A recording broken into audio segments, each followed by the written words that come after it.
So, fast growing businesses really fail more often than like the smaller businesses. I'm Taniesha Westbrook, and this is Taniesha Westbrook Show. And this is where we are breaking down the hottest stories when it comes to what's happening with Black business, right?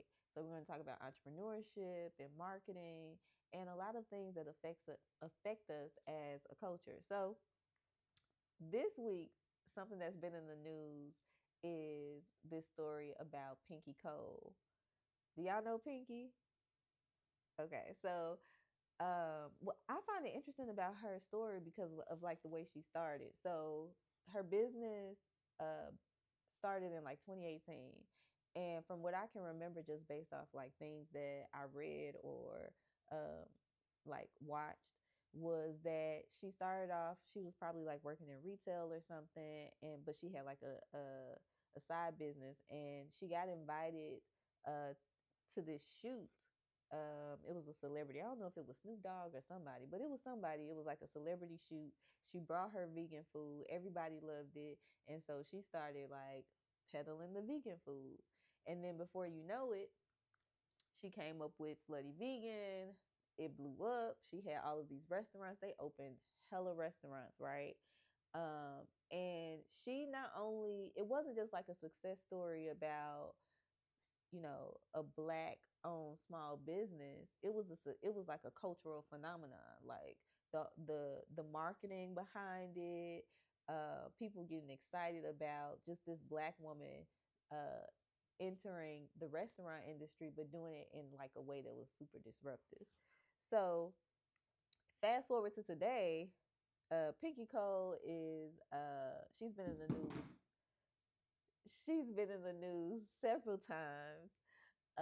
But today, she's in the news. Today, she's in the news because she filed for Chapter 11 bankruptcy, right? So, in the same time that she is rolled out as the new housewife on Housewives of Atlanta, which is eh, eh, to be determined on how that is going to affect her brand, because I'm curious about that. But the same time that was happening, she filed for Chapter 11 bankruptcy. And we're going to talk about bankruptcy and like entrepreneurship and all those things. But what I find interesting about her is just her approach to filing bankruptcy. And the bigger story here, though, that I want to talk about is um, the reality for like black owned businesses that blow up and grow really fast, and like what's the flip side of that, what's the dark side of that. So let's get into it.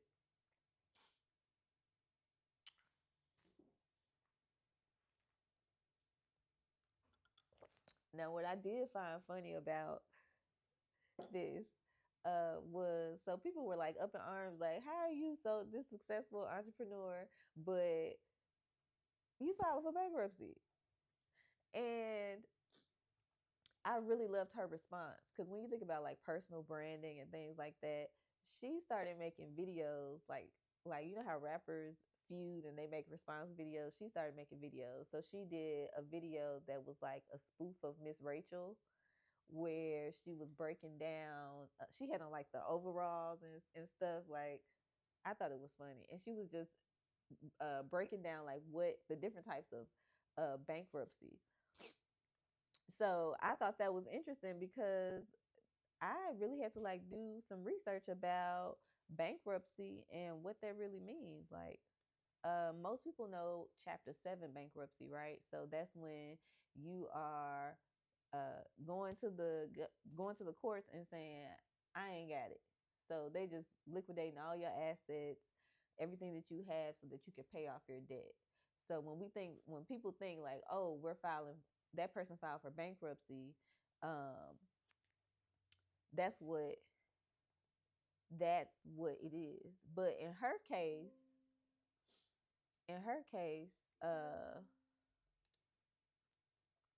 she didn't file for that. So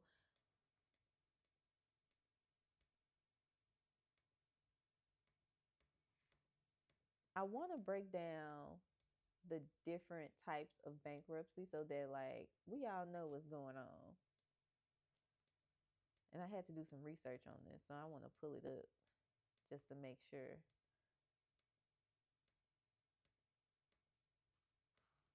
we know what's going on.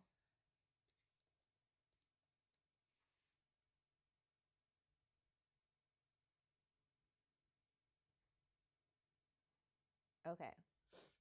So, with the bankruptcy thing, so Pinky filed Chapter 11 bankruptcy. And just to be clear, she had like over $1 million in debt. So one of the things I thought was interesting was she had like a loan that was $1.2 million that she got from the Small Business Administration during COVID. Y'all remember those loans that everybody got during the COVID season, like the relief loans? She went and got one of those. I was like, really? Really? So that's what you have to pay back. And then the other the other part of the debt was taxes. Like she owed like almost $200,000 to the state of Georgia for the restaurants that she had there. So that totaled to about 1.3, 1.4 million, right? And so this brings me to like the type of bankruptcy that she filed. So she filed Chapter 11. So you have Chapter 7, which I just told y'all about. Chapter 7 bankruptcy is when you ain't got it and they just liquidate everything and you pay off your money. I mean, you pay off the debt. Now, Chapter 11 is not the same as a business shutting down. So in Chapter 7, your business is shut down, you gone, it's over. In Chapter 11 is more about reorganizing your business. So a lot of times, people file Chapter 11 in entrepreneur, like when they have a business, because they want to give more organization to the people that they owe. So um, they're going to keep on operating as a business, but they need to reorganize the debt so that the business is able to function and operate. So that may be creating a payment, a repayment plan, or restructuring the debt overall, so that it gives the business time to fix the finances, right? So that's what Pinky did. And what I thought was interesting, or I thought this was funny, because whenever you hear like on one side, people were like, girl, you filing for bankruptcy. But then on the other side, Donald Trump, President Donald Trump, he done filed for bankruptcy so many times that you hear their argument as well. So what do y'all think? Like, how do y'all look at Black entrepreneurs and them doing things like filing bankruptcy? Like, where do you think they're going wrong in their businesses? Um, Also, another note: if you think of like major companies who have also filed bankruptcy, you have Delta Airlines, you have General Motors, and Marvel, like the movie company, I was trying to say conglomerate. They've even filed Chapter 11 bankruptcy. So um, it is what it is. And Donald Trump, it says that he's filed bankruptcy, Chapter 11 bankruptcy, several times for his casinos and hotels. So, mm. And then the last thing I want to run by y'all is just the Chapter 13 bankruptcy. And that's not what she did, but this is when you have a personal repayment plan. So this is for personal debt versus business debt. So you have Chapter 7, which your business is shutting down. You have Chapter 11, where you're reorganizing. And then you got Chapter 13, where that's more of the personal debt. So I think that's helpful to know as an entrepreneur, because hopefully it doesn't come to this, but I think it's par for the course, right? Um,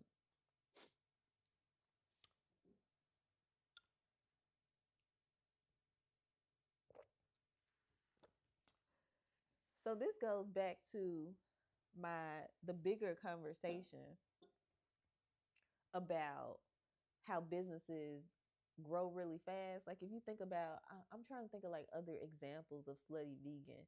There are a few examples of businesses who like blow up, especially on social media and the restaurant industry that were like, oh, do y'all remember that what was it, the turkey leg hut?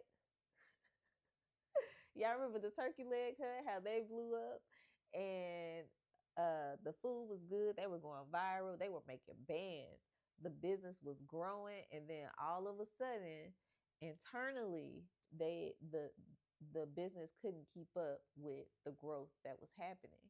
So when you think about these businesses that are growing, there are a couple of things that come to my mind that makes it hard for a business to stay alive once they start growing.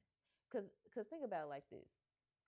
So imagine like you at home baking cookies and you start baking cookies because your significant other like, ooh girl, your cookies is fire. No pun intended. Your cookies is fire. And then you're like, okay, you start selling the cookies to your friends and the rest of your family. And you can handle it. Like you go to the grocery store, you can handle the getting the groceries and bringing it to your house, and you got just enough space in your kitchen. Everything is going good with the cookies. And then now it's like, oh, well, the school wants some of your cookies too. So now you're like, oh, I got to do bigger batches because now I got to take it to the school for my daughter basketball team, right? Then from there, now all the parents hearing about it. So now you got other schools that want your cookies. And it's just you. It's just you, and you're trying to figure out how to handle all of these orders and things that are going on. That is what's happening with businesses that are especially like in the restaurant industry, but that is what's happening with these businesses that are growing too fast. You start off good, you got all the money coming in, everything seems to be going according to plan or no plan. Maybe you just blew up, out of nowhere. But what the problem is that if you're not prepared for that growth, then you're basically going to your business is going to fall off at some point. It just is what it is. And what being unprepared looks like is not really having, first of all, if it's just you. So going back to the Pinky Cole story, it probably was just her. She probably had a small team, but not really much infrastructure when it came to, okay, now I have one restaurant. Now I got 5 restaurants. At one point, they had like 14 to 16 restaurants that were happening, well, that were opening. So you have to think about, you are you the person that's responsible for all of this growth? Have you built out a team that you can trust, where you can operate on a higher level? What does your back office look like? Like, how are you processing orders? How are you sourcing things? How what are your expenses looking like? Because if you have more orders, that means you have to pay for more things. You may have to pay for more people to help. So when they say more money, more problems, it's the same thing for businesses. You got more business, you got more problems. And a lot of entrepreneurs, especially Black people, we are not prepared for that growth.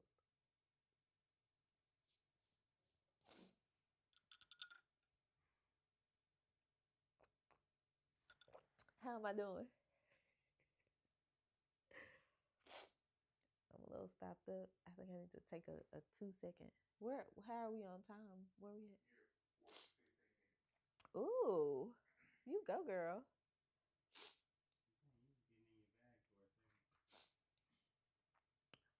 Get in the bag, stay in the bag.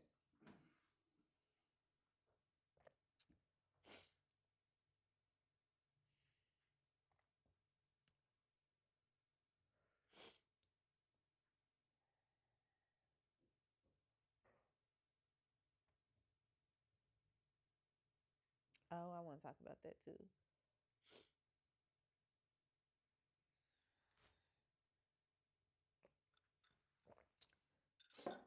So, going back to what I said earlier about Pinky Cole, I mentioned like she worked in retail or something. She really was a producer, and apparently she had a restaurant that was in Harlem that closed down before she actually moved into this slutty vegan restaurant line.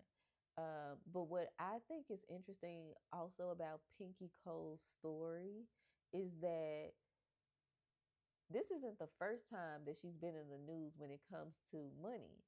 The last time she was in the news, it was because she lost her business. Like literally, they pushed her out of the business, and we didn't know, like we didn't know what was going on as the public. But then all of a sudden, she came back out with like this campaign about how she got her business back, and that leads me to my thoughts around like when it comes to being a black entrepreneur, especially a black woman, there is this pressure that is placed on you, especially if you're high profile. As a entrepreneur, you already have pressure on you to grow this business into something that's successful, especially if you had haters or people telling you that it wasn't plausible, you know, then that's even more like pressure on you to succeed. But when you think about people like that are super high profile, like Pinky Cole, she has become a cultural symbol, right? So imagine that amount of pressure on a woman from she was just selling, a little vegan food, and now all of a sudden she is representation for black culture, right? So that's something that we don't talk about when it comes to black business. There is this pressure for us to be performative, like we're performing success, right? A lot of us have the cars, the houses, we're posting, we have all of the things online, and it appears that we are moving in the right direction, that we are succeeding. And behind the scenes, we're doing things like trying to figure out how to organize our business, or figuring out the money side of things, or hell, we tired, we burned out, shit, trying to figure out how to hire the right people. Are we paying ourselves? There's so many things that are going on behind the scenes, and it's like we have to perform this version of success when really we need time as entrepreneurs to figure it out. We need time as entrepreneurs to make mistakes, to be able to file bankruptcy and use that as a tool to grow our business, or to or restructure it in a way where it is more sustainable for the future. But because of this unrealistic expectation for people who own black businesses, I think it gives us a disservice. It's one of the things that really hinders businesses, especially that are like high profile. It hinders them from being able to grow the way that our white counterparts, they aren't experiencing that.